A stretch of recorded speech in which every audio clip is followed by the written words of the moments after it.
আজকে তোমাদের শোনাবো একজন খুব মিষ্টি বোনের গল্প। সম্প্রীতি। সম্প্রীতি আর ওর মায়ের গল্প। সম্প্রীতিকে কেন বোন বললাম? সম্প্রীতি কিন্তু অ্যাকচুয়ালি শুধুমাত্র ক্লায়েন্টই, কিন্তু কেন ওকে বোন বললাম সেটা আস্তে আস্তে তোমরা ভিডিওটা দেখো, বুঝতে পারবে। ওর টোটাল 7টা লুক আমাদের কাছে বুকিং ছিল। তো এটা ছিল ওর বিয়ের দিনের ভিডিও। একদম সকালবেলা 5:30, তখনও আলো ফোটেনি, আমরা বাড়ির থেকে বেরিয়ে পড়েছিলাম ওর ভেন্যুর উদ্দেশ্যে। ভেন্যুটা ছিল ফেয়ারফিল্ড বাই ম্যারিয়ট এবং ওর বিয়েটা হচ্ছিল নিকো পার্কে।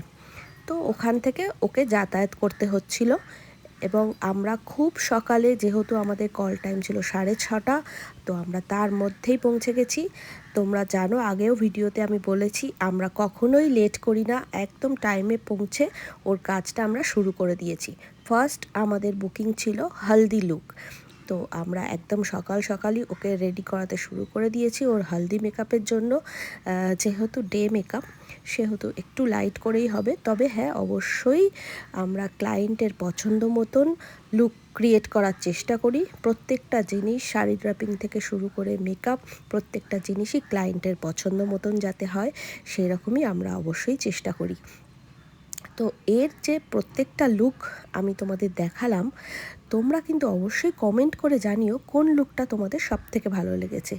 তো এটা ছিল হলদি লুকের ফাইনাল লুক, এবং ওর থেকে শুনে নেবো ওর কেমন লেগেছে। হলদি লুকটা তাহলে কেমন লাগলো আজকে? হ্যালো দিদি, ফার্স্ট অফ অল আমার খুবই ভালো লেগেছে যে তুমি একদম বিফোর টাইম আমার কাছে চলে এসেছিলে। And second of all I am very happy with the look. Thank you so much এত ভালো করে আমাকে সাজানোর জন্য।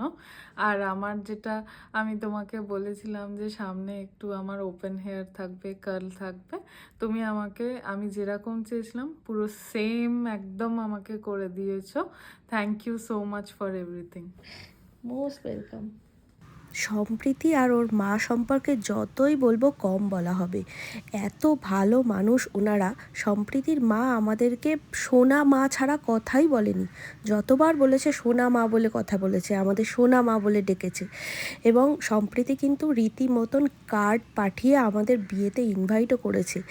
ও কিন্তু আমাদের শুধুমাত্র ক্লায়েন্ট এবং ফেসবুক দেখেই আমাদের বুকিং করেছে, ও কিন্তু আমাদের পূর্ব পরিচিত নয়। এই প্রথম কোনো ক্লায়েন্ট আমাদের কার্ড পাঠিয়ে নিমন্ত্রণ করলো এবং উইথ ফ্যামিলি। তো যাই হোক, ওর বিয়েটা শুরু থেকেই যখন ডেট আসার সময় আসছিল, তখন মনে হচ্ছিল যেন নিজের বোনেরই বিয়েতে যাচ্ছি। তো সারাদিন আমাদের খাওয়া দাওয়া থেকে শুরু করে আমাদের বসার জায়গা, আমরা রেস্ট নিতে পারি যেন, সমস্ত দিকটা ওরা খেয়াল রেখেছিল।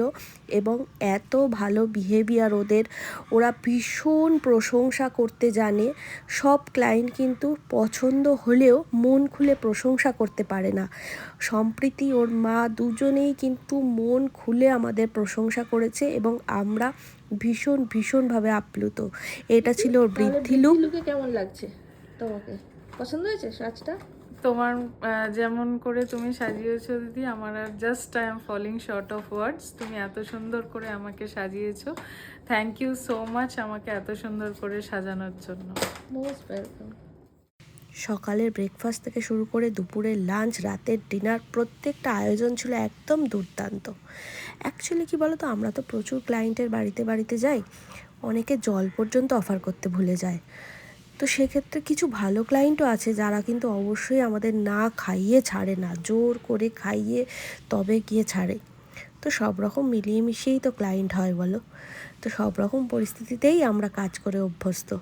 তো চলো এবার ওর থেকে শুনে নেবো ওর বিয়ের লুকটা কেমন চাই বলো।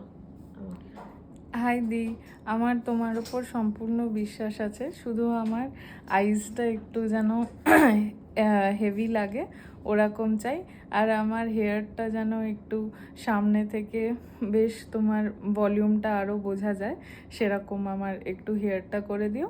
বাকি আমি পুরো জানি যে তুমি আরামসে আমার পুরো পারফেক্ট লুক আনবে অন মাই স্পেশাল ডে। ঠিক ঠিক, দেখা যাক। যেহেতু ওর অনেকগুলো বুকিং ছিল, ওর অনেকগুলো রিচুয়ালস হচ্ছিল, তাই বিয়ের সাজটাও একটু ও দেরি করেই ফেলেছিল আসতে। তো এটাও ছিল এয়ারব্রাশ বুকিং এয়ারব্রাশ মেকআপ সম্পর্কে যতই বলবো কম বলা হবে। প্রত্যেকটা ক্লায়েন্টকে আমরা বলি যদি অ্যাফোর্ড করতে পারো, আমাদের এয়ারব্রাশের চার্জ খুব বেশি নয়, আমরা একদম নমিনাল চার্জে করি। যদি অ্যাফোর্ড করতে পারো অবশ্যই এয়ারব্রাশ মেকআপ করো, কারণ এটা একটা ড্রিম মেকআপ। সারা জীবনে আর কোনো দিন চান্স হবে না কিন্তু এয়ারব্রাশ মেকআপ করার। তাই যদি পসিবল হয় অবশ্যই এয়ারব্রাশ মেকআপটাই বুক করো। তো চলো, এটা ফাইনাল লুক। ওর যে 7টা লুক আমরা করেছিলাম সেই ভিডিও আমি পরপর দেব তোমাদের দেখার জন্য, ফটোও পোস্ট করব। তোমরা জানিও এই 7টা লুকের মধ্যে কোন লুকটা তোমাদের সব থেকে বেস্ট লেগেছে। তো এইটা ছিল সম্প্রীতি আর সম্প্রীতির মায়ের গল্প। ভীষণ ভালো পরিবার, আমি আবারও বলছি, বিহেভিয়ার অত্যন্ত ভালো। আমরা ভীষণভাবে ওদের কাজ করে আপ্লুত, এবং ভবিষ্যতে আরও আমি চাই ওদের কোনো কাজ হলে যেন অবশ্যই আমি করতে চাই। তো চলো, পিছনে গাজরাটা দেখাবো যে চুলের, এটা ও পছন্দ করেছিল। রেডের উপরে একটা গাজরা বানিয়ে দিতে বলেছিল আমাদের, তো ওর জন্য স্পেশালি এটা আমরা তৈরি করেছি। এবং হেয়ার স্টাইল থেকে শুরু করে প্রত্যেকটা জিনিসই ও ওর পছন্দ মতনই চেয়েছিল। তো এইটা হলো ফাইনাল লুক। সময় একদম কম, বেশি ভিডিও তোলা যায়নি, সেইটুকুর মধ্যেই যতটুকু পেরেছি আমরা ভিডিও নেওয়ার চেষ্টা করেছি। তোমরা কিন্তু জানিও কেমন লাগলো, এবং ওর থেকে শুনে নেব ওর কেমন লেগেছে। প্রীতি, সেজে কেমন লাগলো? First of all thank you so much দিদি, আমার পুরো ওয়েডিংয়ের ইভেন্টটাতে আমাকে এত সুন্দর করে সাজিয়ে দেওয়ার জন্য। আমি যেরকম চেয়েছিলাম তার থেকেও অনেক ভালো, অনেক অনেক ভালো তুমি সাজিয়েছো। থ্যাংক ইউ সো মাচ দিদি ফর এভরিথিং। Most welcome. তোমার জন্য অনেক শুভেচ্ছা রইলো, অনেক ভালো থেকো তুমি।